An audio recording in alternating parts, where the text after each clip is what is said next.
que você me diria se em poucos minutos eu ensinasse uma receita caseira que irá aumentar a sua imunidade, auxiliar na limpeza dos seus pulmões, além de tirar o catarro e a tosse? São muitos benefícios em poucos minutos.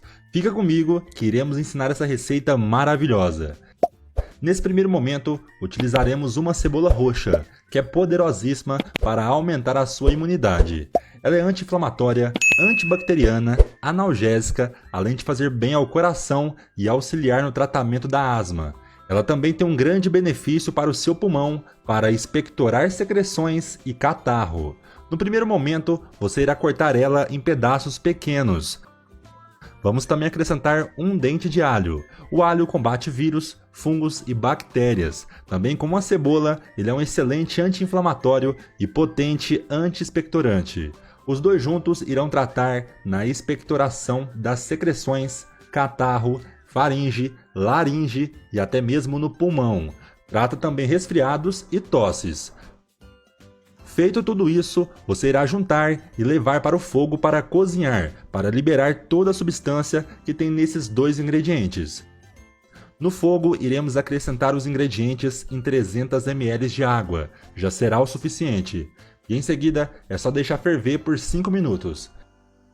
Enquanto a água vai fervendo, já deixe nos comentários de onde você está vendo esse vídeo e se você quer continuar recebendo as nossas receitas. Se você quiser mais vídeos como esse, deixe nos comentários, eu quero, que eu irei responder todos e irei te enviar diariamente conteúdos incríveis como esse aqui. Depois de ferver, você perceberá que a água fica um pouco rosada. Após esse processo, você irá coar o chá.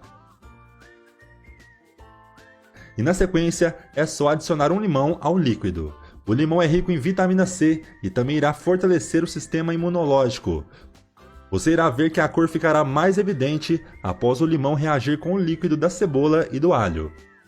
Depois é só acrescentar uma colher de mel. Ele é um potente antifúngico e antibacteriano. Além de ser antiviral, aumenta também o sistema imunológico. Com todos esses ingredientes juntos, você irá tratar todo o sistema respiratório, limpando seus pulmões, tirando as secreções e também vai aliviar as rinites, sinusites, asmas e bronquites.